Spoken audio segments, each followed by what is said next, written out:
खरं तर या मंदिरामध्ये येऊन दर्शन घेण्याची माझी तिसरी संधी आहे आणि मला नेहमीच इथं आल्यावर महालक्ष्मीचं दर्शन घेऊन मनाला एक वेगळं समाधान त्यानिमित्ताने प्राप्त होतं।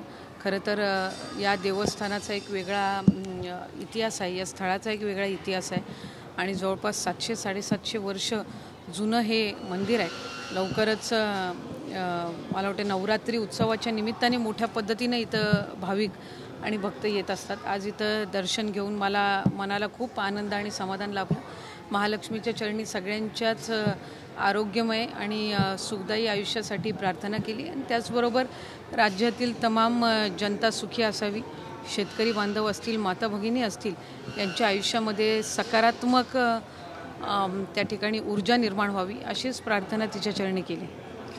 महाराष्ट्र सरकारने पण महिलांसाठी योजना सुरू केलेली आहे, त्याची खूप तीव्रतेने अंमलबजावणी होत आहे। कशा पद्धतीने पुढे ती मुख्यमंत्री लाडकी बहीण योजना आणखी विस्तारत जाणार आहे, काही नवीन नियोजन? मुख्यमंत्री माझी लाडकी बहीण या योजनेअंतर्गत तसं पाहायला गेलं तर आमच्याकडे आता जवळपास 2,40,00,000पेक्षा अधिक अर्ज प्राप्त झाले आणि यातील जवळपास जुलै महिन्यातील आम्ही 1,07,00,000 महिलांना त्याचा लाभ हा ऑगस्ट महिन्यामध्ये दिला। काही दिवसांपूर्वीच इथं नागपूरमध्ये 31 ऑगस्टला कार्यक्रम झाला, त्याच्यात जवळपास 52 लाखापेक्षा अधिक महिलांना आम्ही या योजनेअंतर्गत लाभ वितरित केला आणि सप्टेंबर असेल आणि जे काही अर्ज आता प्राप्त झालेले आहेत आत्तापर्यंत याची छाननी सुरू आहे आणि ती झाल्यानंतर आम्हाला खात्री आहे की साधारणपणे 2 कोटीपेक्षा अधिक महिला या योजनेअंतर्गत 100% पात्र ठरतील। आमचा तर प्रयत्न आहे की जो अंदाज विभागाने लावलेला आहे 2.5 कोटी महिलांपर्यंत, माता भगिनींपर्यंत ही योजना पोहोचवण्याचा, यात आम्ही निश्चितपणाने सफल होऊ असं आम्हाला खात्री आहे। मुदत जी 31 ऑगस्टपर्यंतची मुदत होती ती पुन्हा वाढवण्यात आली आहे, सप्टेंबर अखेरपर्यंत करण्यात आली आहे। वारंवार खरं तर पहिल्या टप्प्यातली मुदत ही 1 जुलै ते 31 ऑगस्ट होती आणि या कालावधीमध्ये ज्या पात्र महिलांनी अर्ज भरलेला आहे त्यांना जुलै आणि ऑगस्ट महिन्याचा लाभ मिळणार आहे। योजनेची जी काही रजिस्ट्रेशन आहे ही सुरूच राहणार आहे।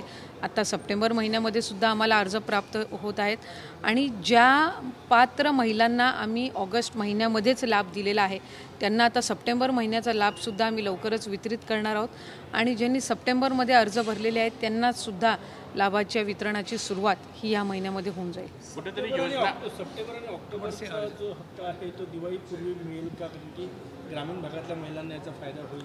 आमचा प्रयत्न आहे की अधिकाधिक ही योजना जी आहे ती रेग्युलराईज करण्याचा। 1 जुलै ते 31 जुलैपर्यंत जे आहेत त्याचा लाभ आम्ही ऑगस्ट महिन्यामध्ये वितरित केला।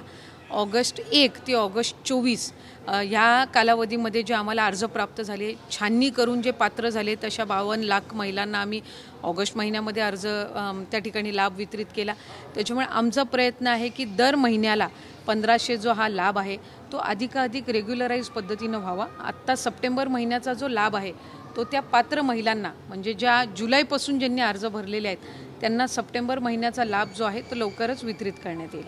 एकीकडे पवार गटाकडून टीका केली जाते की 1500 रुपये नाही तर महिलांची सुरक्षितता महत्त्वाची आहे। बरोबर, कॅबिनेट मंत्री आहात या सरकारच्या, महिला आहात, कसं बघता या वक्तव्याला? सुरक्षता हा निश्चितपणाने एक महत्त्वपूर्ण विषय आहे।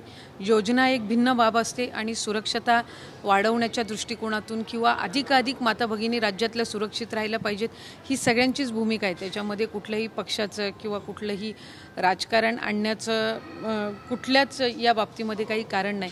त्याच्यामुळे आज महायुतीचं सरकार जे आहे ते महिलांच्या सुरक्षतेच्या दृष्टिकोनातून अधिकाधिक पावलं उचलत आहे। केंद्र शासनाने जो नवीन कायदा आणलेला आहे याच्यामध्ये शक्ती कायदा जो महाराष्ट्र सरकारने जो प्रस्तावित केला होता यामधल्या बऱ्याचशा बाबी आता केंद्र शासनाने जो नवीन कायदा आणलेला आहे त्याच्यामध्ये समाविष्ट केल्या गेलेल्या आहेत। ज्या उर्वरित आहेत त्याचा नव्याने प्रस्ताव शक्ती कायद्याचा हा महाराष्ट्र सरकार लवकरच केंद्र शासनाकडे पाठवणार आहे। थँक्यू।